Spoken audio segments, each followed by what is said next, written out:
আন্তঃৰাষ্ট্ৰীয় পৰ্যায়ৰ ক্ৰীড়া প্ৰতিযোগিতাত আকৌ জিলিকি উঠিল সৰুপথাৰ সমজিলা। যোৱা 19 জুনৰ পৰা 22 জুনলৈ নেপালৰ কাঠমাণ্ডুত অনুষ্ঠিত হোৱা ইণ্ডো-নেপাল ইণ্টাৰনেশ্যনেল গেমছত কিক বক্সিং আৰু টাইকোৱাণ্ডো প্ৰতিযোগিতাত অসমৰ পৰা গৈ ভাৰতীয় দল হিচাপে প্ৰতিনিধিত্ব কৰি 5টা সোণৰ পদক আৰু এটা ৰূপৰ পদক লাভ কৰিবলৈ সক্ষম হয়। প্ৰশিক্ষক গোলাপ দৈমাৰীৰ নেতৃত্বত ভাৰতীয় দলৰ হৈ প্ৰতিনিধিত্ব কৰা বৰপথাৰৰ দীক্ষিত কুমাৰে কিক বক্সিঙত 60 কেজি শাখাত সোণৰ পদক, নানচেং চিৰিঙে জুনিয়ৰ শাখাত সোণৰ পদক, নবীন প্ৰধানে 35 কেজি শাখাত সোণৰ পদক, পৰীক্ষিত শইকীয়াই ৰূপৰ পদক লাভ কৰাৰ লগতে টাইকোৱাণ্ডো দয়াচী নাৰ্জাৰীয়া সোণৰ পদক কঢ়িয়াই অঞ্চলটোলৈ গৌৰৱ কঢ়িয়াই আনিছে। আজি পুৱা বৰপথাৰ ৰেল ষ্টেচনত আটছা বৰপথাৰ শাখা শুভাকাংক্ষী তথা পৰিয়ালবৰ্গই খেলুৱৈ তথা প্ৰশিক্ষকক উষ্ম আদৰণি জনায়। উল্লেখযোগ্য যে নেপালত কৰা ভাল প্ৰদৰ্শনৰ বাবে অহা ডিচেম্বৰত থাইলেণ্ডত খেলিবলৈ যাবলৈ সক্ষম হৈছে দলটো। ইণ্ডিয়াৰ পৰা ৰিপ্ৰেজেণ্ট কৰিছিলোঁ, আমি গৈছিলোঁ নেপাল আপোনাৰ খেলিবলৈ। মই টিম কোচ হিচাপে গৈছিলোঁ।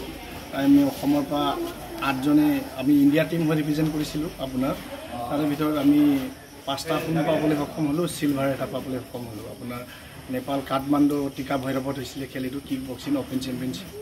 কেটেগৰী আপোনাৰ 60, 45, 35 আপোনাৰ আমাৰ ইমানেই আছিলে। খেল আপোনাৰ বহুত টাপ, আপোনাৰ ফুল কণ্টেক্ট আছিলে এইটো, উইদাউট চেষ্ট গাৰ্ড, খালি আপোনাৰ গ্লভছ, হেড গাৰ্ড ইমানেই, আকৌ বাকী চব ফুল কণ্টেক্ট। আপোনাৰ ইণ্ডিয়া নেপাল আৰ্মিৰ পৰা বহুত কেইজনে ৰিপ্ৰেজেণ্ট কৰিছিলে এইটো টিমটো।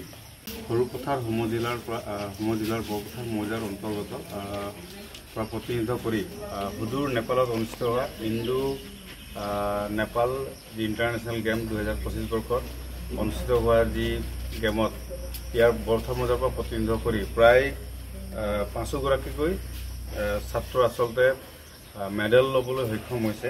ক্ৰমে দীক্ষিত কুমাৰ গ'ল্ড, নাংচেং চিয়াম গ'ল্ড, নবীন প্ৰধান গ'ল্ড আৰু জয়া নাৰ্জাৰী গ'ল্ড, পৰীক্ষিত শইকীয়া আটাইকেইগৰাকীলৈ আটছা বৰপথাৰ শাখাৰ মজিয়াৰ তৰফৰ আমি অভিনন্দন আৰু শুভেচ্ছা জ্ঞাপন কৰিছোঁ।